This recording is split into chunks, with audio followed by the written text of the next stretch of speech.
biasa. Nah, mungkin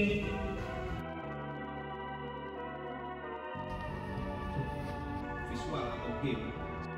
Halo semua, jadi sekarang kita udah ada di ruangan arsip. Ini ada Mas. Mas, saya hai dong. Jadi ini ruangan arsip Mas. Iya, jadi ini namanya ruang bagian dari pusat informasi Kompas. Di dalamnya ada koleksi arsip koran Kompas dari tahun 65 sampai hari ini. Sembarangan nih, nyimpan koran biar tetap masih utuh, bagus kan. Perawatan sebetulnya di suhu tertentu gitu ya.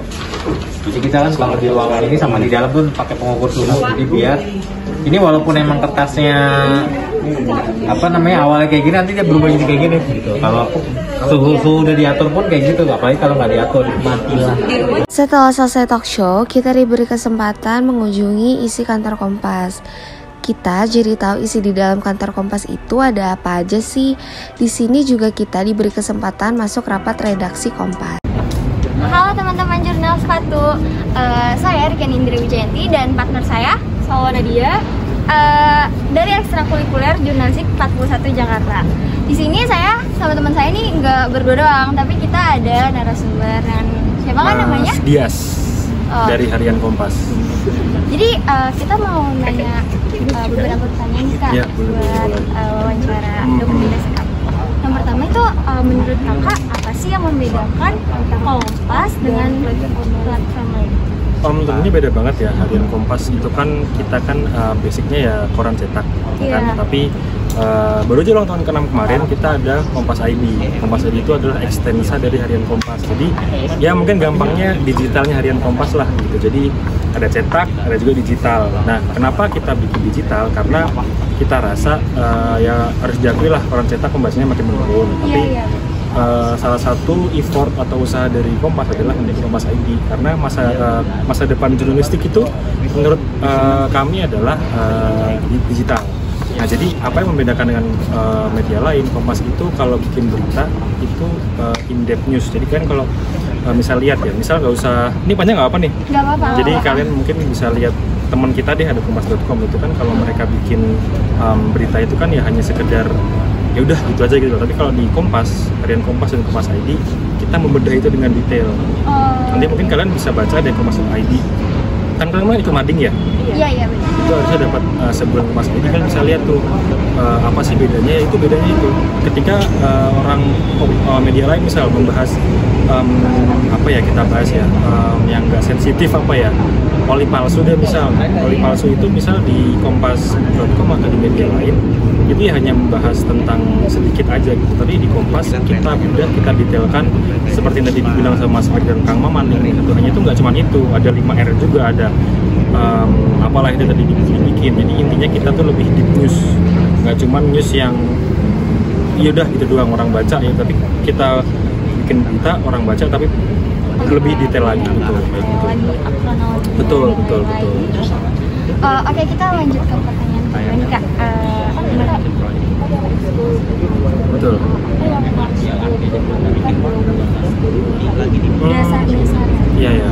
Mungkin kan aku sih bukan di redaksi ya, tapi kan di Markom nih. Jadi di Kompas itu dibedain tuh, ada redaksi, ada bisnis. Nah, aku di bisnis sebenarnya. Tapi dulu aku juga kuliah di Ilkom, jadi mungkin aku sedikit ngerti tentang jurnalistik. Yang perlu diperhatikan ya tentunya mungkin kalau menyimpulkan pemahaman sama Mas Mike tadi ya, banyak hal yang sebenarnya bisa kalian lakukan, seperti ya yang utama membaca, karena kan memang orang nulis itu nggak bisa kalau nggak baca. Itu perlu banget gitu. Dan terus selanjutnya ya kan harus mempelajari jenis-jenis itu sendiri gitu. Kayak ya kalau setauku ya ada feature, ada esai, ada opini, itu luas lah gitu. Jadi kalian bisa mulai memfokuskan masing-masing dari kalian tuh mau menjadi penulis berita yang apa, apakah yang opini, apakah yang feature, apakah yang esai. Itu kan banyak tuh jenis-jenisnya. Kalian bisa mempelajari itu dan mungkin pelan-pelan kalian bisa mulai menulis. Yang penting tuh, yang terpenting dari jurnalistik itu adalah membaca dan menulis. Udah itu aja. Menulis tuh berani aja. Dulu aku ya ntar kalian abis ini kan kuliah nih. Iya benar. Itu kan banyak tugas, banyak apa, ada skripsi segala macam, ya harus menulis mau nggak mau dan harus membaca. Itu aja sih. kita terlibat sama apa namanya yang dikasih sama kakak tuh benar-benar membantu kita banget Ya, buat kedepannya. semoga lah ya. Amin. Terus ada pertanyaan terakhir. Apa nih? Apa sih saran dan pesan buat siswa yang ingin belajar di jurnalistik? Saran dan pesan. Mungkin nggak jauh beda dengan yang barusan aku bilang ya. Iya. Tentunya tetap yang pertama sih membaca, menulis, dan kemudian banyak baca referensi lah. Bacaan kan nggak harus buku ya. Iya. Kayak tadi ada media digital, ada apapun itulah, Instagram, TikTok itu kan sekarang menjadi sumber informasi juga gitu kan.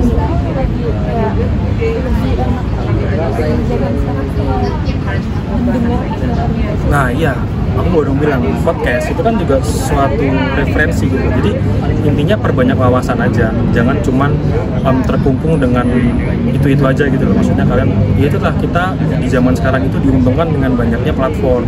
Ada podcast, ada YouTube, ada TikTok, ada Instagram.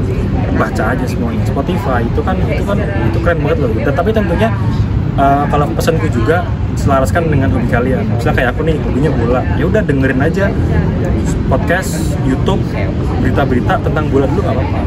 Itu yang penting yang kalian suka itu kalian perdalam dulu. Tapi itu tadi pesanku, jangan cuma dari satu sumber, jangan cuma dari koran, jangan cuma dari media online. Bacalah podcast, dengarkanlah podcast, bacalah sumber dari Instagram, TikTok. Tapi sekali lagi ya sumbernya harus jelas. Yang penting itu sih. Kalau menurut aku podcast itu paling podcast siapa sih yang mensalah itu podcast paling kalau tadi dibilang kan aku fans suka bola nih. Kalau aku sih dengerinnya Box to Box podcast. Jadi Box to Box itu kalau setahuku dia adalah kayak holdingnya Box to Box, tapi di bawahnya ada cabang-cabangnya. Ada yang bahas bola, ada yang bahas basket, ada yang bahas bola Indonesia, internasional. Itu jadi karena aku tadi aku bilang karena aku sukanya bola, ya aku banyak cari referensi tentang bola gitu sih. Ya. Mungkin itu aja yang pengen kita pilih. Makasih juga buat kakaknya udah luangin waktu buat kita wawancara. Makasih juga tadi udah nganterin kita keliling-keliling. Jangan lupa ikut mading lagi ya. Iya, kita bakal ikut mading selanjutnya lagi sih. Siap, thank you ya. Menang ya kak. Iya. Siap. Mungkin itu aja dari kita. Kurang lebihnya mohon maaf dan makasih. Thank you. Dadah.